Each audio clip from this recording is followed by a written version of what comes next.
Mebusem Tidunan. Oba nyansafo sinidan na oba akwasia de ne nsadwiri de onante ne tin ye mu no suro awurade na de wochia na akwan no bu no animtia ojimfo anum na na hokyira baawo na anyansafo anokora won de anantwie nie ho no adididie nso ni ho na no ba pi wo nantwini ahoodin mu odansini no kwafori ni atro na odansi kurumufo ka atrosem ofedifo hwehwe nyansa nso onya na nimdie nye nhunumufo nyana firi obakwasia nchenkọ na wori nhunu nimdie ano onitifo nyansa ne se ohunu ne kwan mu na nkwasiafo agimisem ye na ada agimfo asudie hu afode ye okwa na tefo mu na anisowo akoma nim ne kra awerehọ na nanigye nso ohogho mfa ne ho mframu abonefo fie bebutu na tefo ntomadan befefe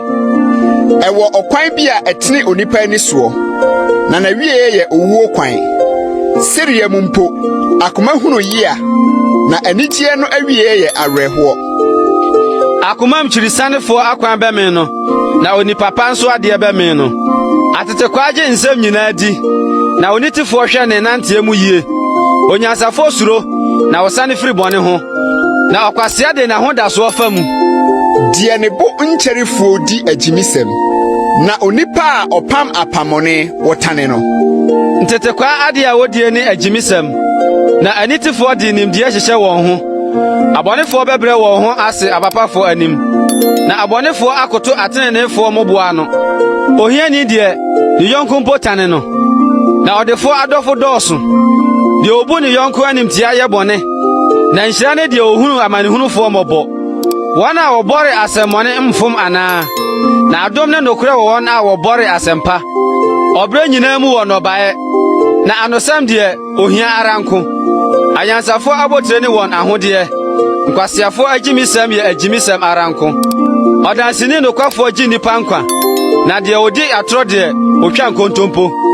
awurade suro mu wo ahodaso a emu ye den na obeye dwane kobia amanema awurade suro ye nkwasutire na wode kwati owuo fidie oman dodo ye mu na ohene kese ye wo na nkrofo sa ma otitire sei de nabufo ye nya no wo ntiase api na honhom katre foma agimisem so akoma mu juo ye honam nkwa na ne tan ye nompe mu pro de wo hye mobroni so no gu no yofo animu ase na de wo hye no animonyam no hunu ohiani mobo wo sum obonefo twene ne bone yemu na otini ni woni wo mu anidaso nyansa te nhunumufo akomam na de won kwasiafo mu beyi adi tene ma omanso na nkrofo ahohora ne bone ohene ani so akoa nimdifo na ne bufu de oyo aniwudie